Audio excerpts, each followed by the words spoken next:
semuanya, kembali lagi di YouTube saya, Dinila Indasari. Pada kesempatan kali ini, saya akan menjelaskan mekanisme atau tahapan penyaluran BSU 2021 BPJS Ketenagakerjaan.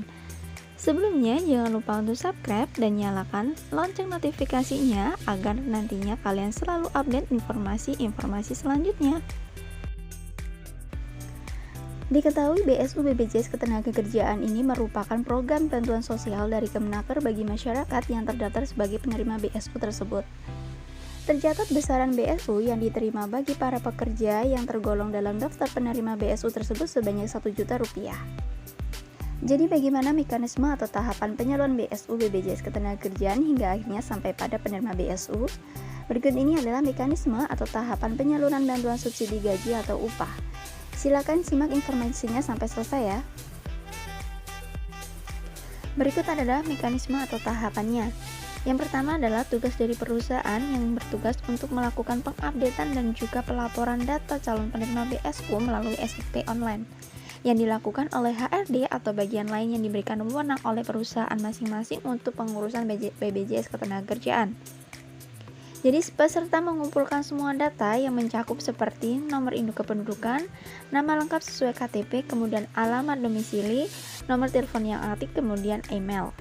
Pada tahun 2021 ini, perusahaan tidak perlu mengupdate nomor rekening peserta dikarenakan pada tahun 2021 ini, peserta baru sebagai calon penerima BSU dan Bank Non-Himbara akan dibuatkan rekening secara kolektif yaitu Bank Himbara. Jadi tidak diperlukan untuk pengambilan nomor rekening seperti tahun 2020. Yang kedua adalah tugas dari BPJS Ketenagakerjaan yang melakukan pengolahan data peserta calon penerima BSU.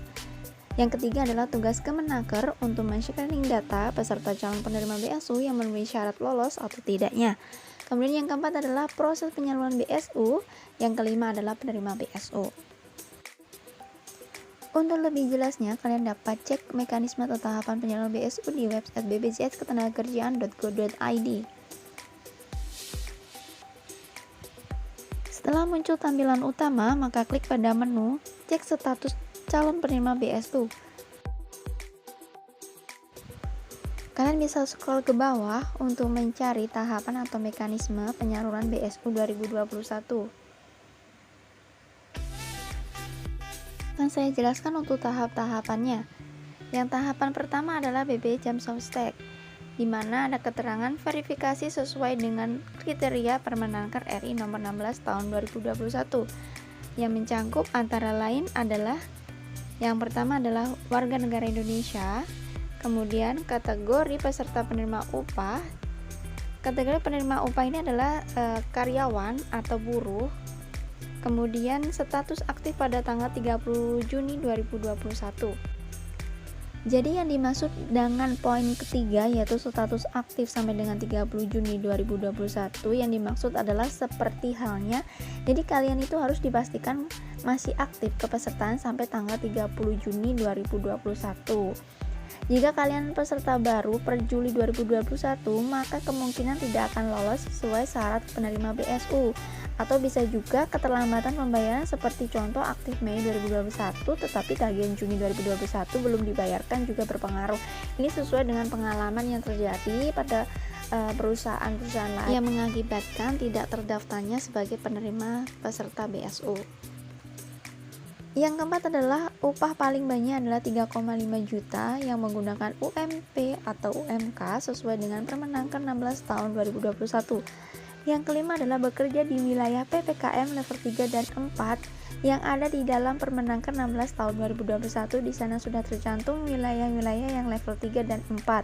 Kemudian yang keenam adalah sektor usaha, yaitu yang dimaksud adalah yang diutamakan yang bekerja pada sektor usaha industri barang konsumsi, transportasi, kemudian industri, properti, dan real estate, perdagangan, dan jasa kecuali jasa pendidikan dan kesehatan ya. Kemudian jika ada data sudah dilakukan validasi dan verifikasi, maka BPJS Ketenagakerjaan akan mengirimkan data calon penerima BSU kepada Kemenaker. Selanjutnya adalah Kemenaker, yaitu di mana validasi administrasi dan pembayaran BSU. Setelah data sudah diterima Kemenaker, maka data tersebut kemudian akan di-screening oleh Kemenaker. Seperti poin pertama adalah Pemberian bantuan pemerintah berupa subsidi gaji atau upah diprioritaskan bagi pekerja atau buruh yang belum menerima program Kartu Prakerja, program Keluarga Harapan, atau program bantuan produktif usaha mikro. Yang poin kedua adalah kelengkapan, kesesuaian format dan duplikasi data seperti NIK apakah sesuai dengan data-datanya. Kemudian pekerja atau buruh yang telah memenuhi syarat dan lolos dalam screening Kementerian Ketenagakerjaan lebih lanjut akan diajukan untuk proses pencairan melalui KPPN atau Kantor Pelayanan Bendaharaan Negara. Tahapan selanjutnya adalah Bank Himbara atau proses pembayaran ke rekening pekerja. Setelah lolos sebagai penerima BSU, maka Kemenaker akan melakukan proses penyaluran oleh bank penyalur yaitu Bank Himbara atau himpunan bank milik negara seperti Bank Mandiri, Bank BRI, Bank BNI, dan BETN, kecuali di Provinsi Aceh melalui BSI. Pemindahan bukuan dana rekening penerima bantuan subsidi upah hanya melalui Bank BUMN yaitu terhimpun dalam Himbara. Jadi selain Bank Himbara tidak bisa ya. Jadi nanti Kementerian Ketenagakerjaan akan membuatkan rekening baru bagi penerima BSU yang belum memiliki rekening pada Bank Himbara.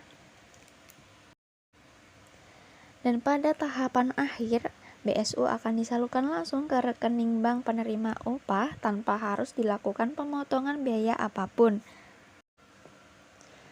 Jika kalian ingin mengetahui apakah kalian lolos atau tidak sebagai penerima BSU, kalian bisa klik kartu yang muncul pada layar di bagian pojok kanan atas.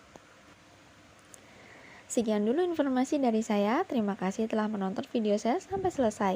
Semoga informasi yang saya berikan dapat bermanfaat untuk kalian semua. Dan sampai jumpa di informasi-informasi selanjutnya.